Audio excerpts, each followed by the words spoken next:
Well, hi everyone. Welcome to today's daily blog, and we're going to be looking at John chapter 1 again. We looked at John chapter 1 verses 1 to 18. Some of you will know this as the Christmas reading or as the prologue to John's Gospel. When we looked at the themes of John's Gospel all back a bit last year. So in many ways we've looked at this in quite some depth, but we're looking at this now in relation particularly to Surprised by Hope and the idea of what does new creation look like, what does a world after the pandemic look like. And today's theme that Tom Wright gives us is the idea of Sabbath time.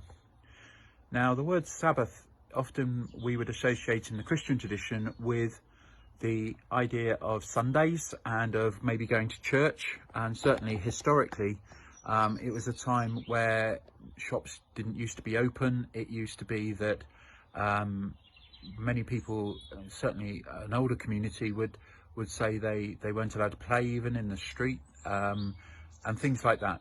Obviously today's world is very different. We can be going at 24/7 all the time, and today we've had the opening of non-essential shopping, etc. People were queuing up since 6 o'clock this morning to go to the shops. And so what does Sabbath time mean in today's world? Well, what's interesting in the Jewish tradition is that the word Sabbath, Shabbat they call it in the Jewish tradition, is that Shabbat is a time where you glimpse heaven on earth. What does that look like? Well, often within the Jewish tradition, whether you're particularly religious or not, it would involve gathering together for a meal. You are full of excitement as you gather together for the Friday night meal that you share together. Maybe we think of the same around Sunday lunch, certainly when we're able to meet up with family and friends, which we all hope to do in the days and the weeks and months to come, so that you have that sense of family occasion, a bit like a Christmas lunch or an Easter lunch.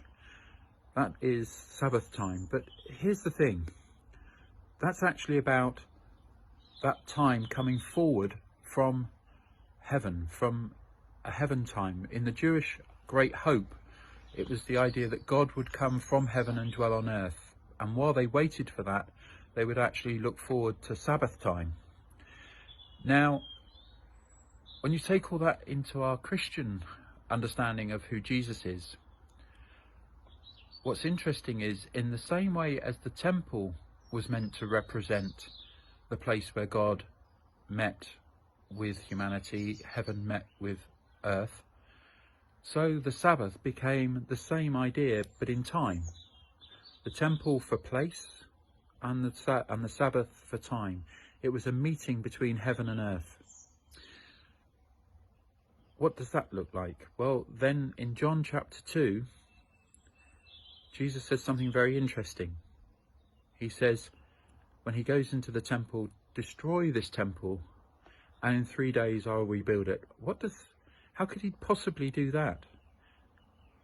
It had taken them 46 years to build this incredible structure, one of the great wonders of the world, and he was going to somehow rebuild it in 3 days? But of course what he was talking about was his body, says John's Gospel. And so it's in the person of Jesus that we have both the temple and the Sabbath time. And the Sabbath time is when we meet with Jesus in prayer. It's when we meet with Jesus in scripture. It's when we meet with Jesus in worship. It's also when we meet Jesus in the other person. And it's then not just about Sundays. It's every day. The reason I'm doing this blog very late this evening now, I was hoping to get out here while the sun was setting, because for me that is a beautiful Sabbath time, is that I met somebody who I haven't seen for absolutely ages, and they wanted to talk. Now, we can be in a situation where we go, well, I'm sorry, I'm too busy, I've got to film the blog for today, or whatever. But listening to that person's story, sharing with them what had been happening for them, what had been happening for me, what had been happening for the church, what had been happening in the wider world, there was a real connection.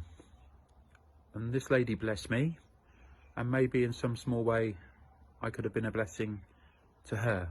But together we connected. And this is the key of who Jesus is.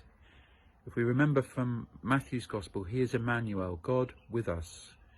The idea of relationship between us and God in Jesus, us and Jesus in the other person that we meet, us and God all around us in creation. It's all relational.